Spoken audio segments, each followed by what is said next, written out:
Hi, everyone. Welcome back to the second of our series of leadership conversations for the Family Violence Leadership Intensives alumni. Welcome to Emily Maguire. Thank you very much for talking to me on a Sunday afternoon so that we can in your very busy days at the moment, carve out some time. Really appreciate it.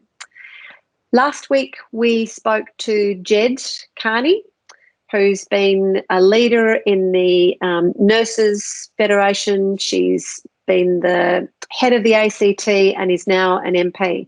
And she shared some of her insights as a leader, one of which was to really hold firm to what we know about is good and important about society and collaboration and working together, and that you just have to stand up and stick your ground. You can find the link to that speech on our website. I'm really pleased to be talking to Emily Maguire. Emily has, many of you will know Emily. She has led the DVIRC through some quite extraordinary times, the turbulence and growth that has come out of the results of all the way through the Family Violence Royal Commission and what has come after that.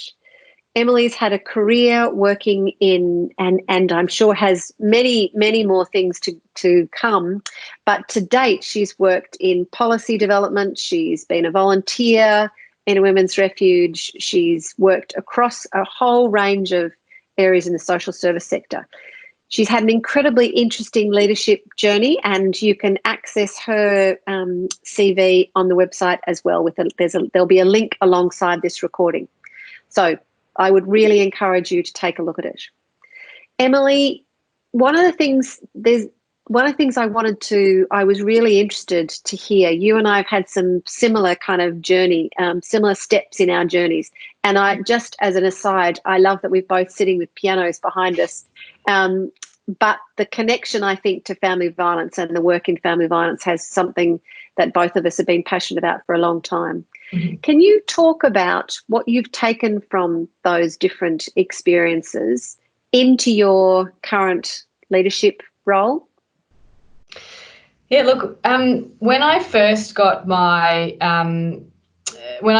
role at DVIRC, I was contacted by lots and lots of younger women who were wanting advice about how you get into a senior leadership role and how I plan my career and, what do you have to do to achieve, wanting a checklist really. And my answer would have always disappointed them in that I have never had a career plan, and I still don't. But what I do know is I know what gets me out of bed in the morning, and that's the kind of filter I put over any role, whether it's a leadership role or otherwise. I think part of the way I bring in the work that I've done, the kind of, whether it's been grassroots family violence work or advocacy work or policy or prevention program design or the systemic stuff, is because I've been fortunate to not only have lots of different jobs, as you will see from my CV, but I've also had lots of different experiences as a person. I've been a broke student. I've been sexually harassed in the workplace. I've been a young woman in the public service. I've sat next to victim survivors as they've told their story, sitting in a refuge. I've designed prevention programs.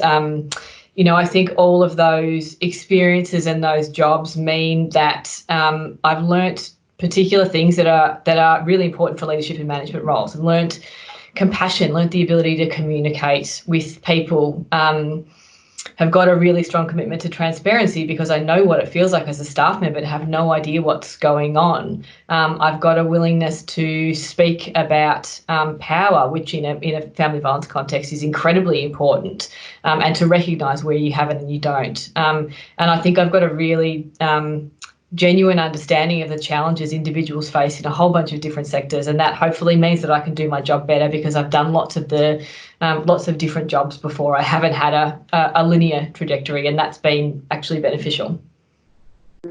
Yeah, I agree, and I think it is something that often does distinguish women in terms of their journeys into leadership roles.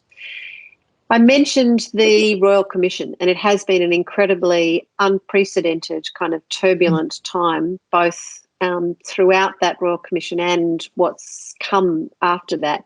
What do you think what are the biggest lessons you take from that time, and that would be helpful for people to be thinking about in terms of the turbulence we're going through now and that will continue with COVID-19? Look, I think no one obviously anticipated a global pandemic, and no one in the family violence sector, I don't think, had a really strong sense of exactly how big the change was going to be that we were facing in our organisations and in our sector. The work that we do looks very similar, and a lot of it looks really, really different. The biggest thing for me, I think, it is the benefit. You get through a turbulent time, you get through change by having a really good vision. And I don't mean a really clearly articulated vision statement in your strategy. I mean, you know where you want to get to, whether that's global change, whether that's taking an organisation in a particular place.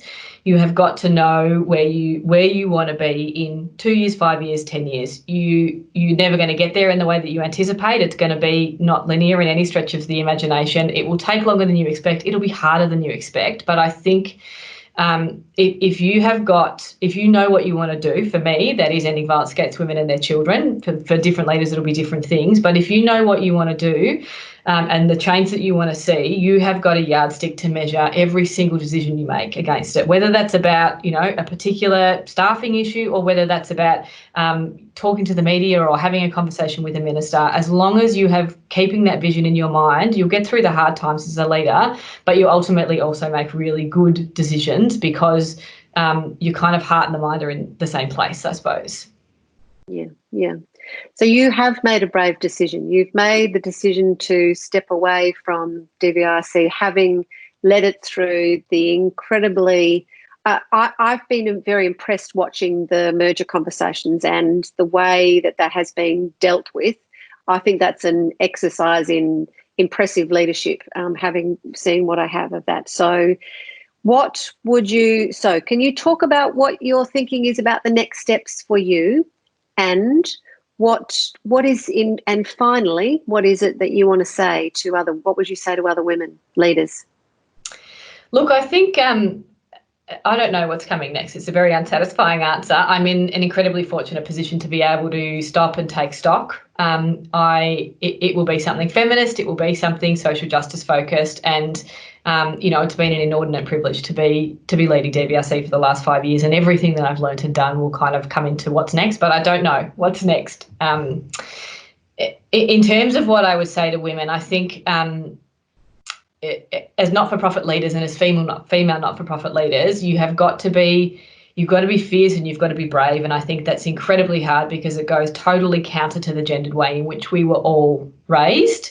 We're in a moment right now where there is community and political support for ending violence against women, but that is absolutely not going to last, unfortunately. And for most of us, this is a lifelong fight.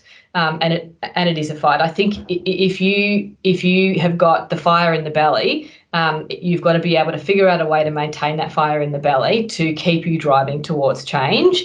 And I think being fierce and being brave are some of the things that kind of maintain that passion and that energy and that dedication. I think when it comes to work in the family violence sector in particular, it might sound naive, but working with other leaders is really, everything is about relationships in our sector, and they are incredibly important, and they can make or break a person or an organisation. I think when you're working with other people, you have got to start from a position of trust. You've got to bring people into the tent and trust in an informed way that they are all working towards the same goal.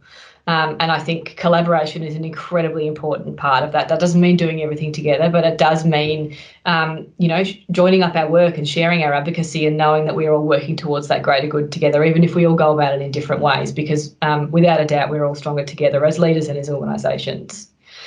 You asked me earlier a story about my job and about my leadership trajectory. I thought one of the things that popped into my mind is about that kind of fierceness and bravery thing. When I saw this job advertised, I got contact from lots and lots of different women, some who were working at DVRC at that stage, who reached out to me and said, you should go for this. And I think the first, 7 or 8 times people emailed or called, I laughed, literally thinking they were joking. It had never even occurred to me to put my hand up for a leadership position, and I thought that they were completely off tap. And I called the then CEO of DVRC, Vij Geddes, who's an awesome woman who I had worked with before, and said to her, am I crazy to be even thinking about this? And she was really surprised. And then she said, no, I don't think you are. I think you should chuck your hat in the ring. And I'll never forget the day where the chair of the board gave me a call and let me know that I had the job, and then started laughing on the phone because I obviously sounded so surprised. I'd been going through 2 stages of interview processes thinking that, there's no way known anyone would ever employ me as a CEO. And I think that that's such a common thing for women to think. So be brave and trust those women who are around you, who are telling you can do it, because they probably have much more faith in you than you have in yourself. Thank you. Thanks, Emily. Thanks, and Emily, you have been fierce and you have been brave. And I would say one of the cornerstones of what I have experienced of your leadership is that you have had that commitment to collaboration at the core of, and having good relationships at the core of the way you've worked with me and with many others I've seen. So on behalf of lots of people in the sector, I want to take this opportunity to thank you to the contribution you've made, and that I know you will continue to make. Thank you. Very, very heartfelt. Thanks, Em.